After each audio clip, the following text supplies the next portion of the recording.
বন্ধুরা, আজ আমি তোমাদের আনন্দ নাড়ু করে দেখাচ্ছি। যে কোনো উৎসব অনুষ্ঠান বা পুজো পার্বণের আগে এই নাড়ু আমরা সবাই করে থাকি। দেখো কিভাবে আমি এই নাড়ুটা তৈরি করেছি, সেটাই তোমাদের আজকে আমি দেখাবো। এই ভিডিওটা ভালো লাগলে তোমরা অবশ্যই কিন্তু লাইক করো আর কমেন্ট করে কিন্তু জানিও তোমাদের কেমন লাগলো। কিভাবে আমি এই নাড়ুটা বানিয়েছি দেখো। এক বাটি আমি নারকেল নিয়েছি, এই বাটি মাপ করেই সব নিয়েছি। এক বাটি নিয়েছি তিল, এক বাটি নিয়েছি চিনি, আর একটা ছোট বাটির আমি অল্প সুজি নিয়েছি। আর এখানে এক বাটি আটা নিয়েছি, আর চালের গুঁড়ো নিয়েছি এক বাটি। এবার আমি একটা বড় বোল নিয়েছি, বড় একটা বাটির মধ্যে আমি প্রথমে নারকেল কোড়াটা দিয়ে দিলাম, আর সঙ্গে দিলাম এক বাটি চিনি। এই দুটোকে আমি আগে খুব ভালো করে মিশিয়ে নেব। সঙ্গে দিলাম সামান্য নুন।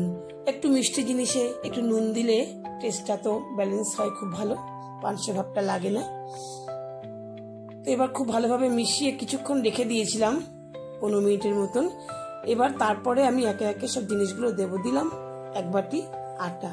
বন্ধুরা, তোমরা কিন্তু সাবস্ক্রাইব করতে ভুলো না যারা নতুন বন্ধু আছো। তারপরে আমি এক বাটি চালের গুঁড়ো দিলাম। চালের গুঁড়োটা দিয়ে একটু নাড়াচাড়া করে মেখে এবার ছোট বাটিতে যে সুজি আমি নিয়েছিলাম সেই সুজিটা দিলাম। আর তারপরে আমি এখানে এক বাটি তিল দিয়ে দিলাম। এখানে 150 মতন তিল আমার রয়েছে এই বাটিতে। খুব ভালো করে নেড়ে চেড়ে মিশিয়ে নিলাম।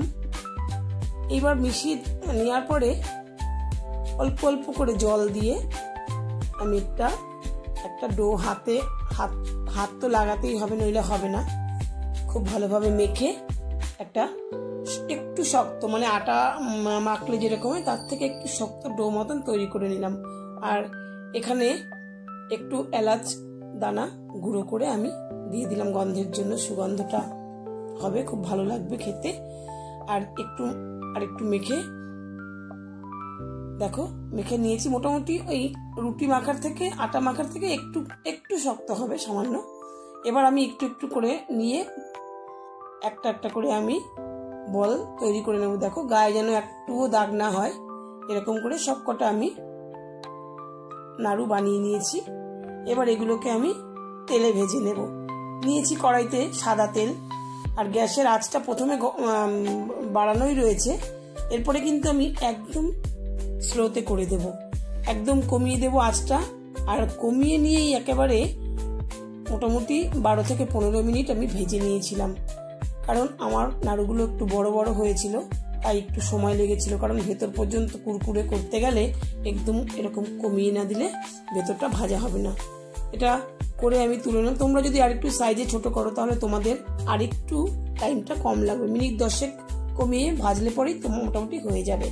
তো কেমন হলো আমার এই নাড়ু, আনন্দ নাড়ু, তোমরা কমেন্ট করে জানিও। অবশ্যই তৈরি করে দেখো।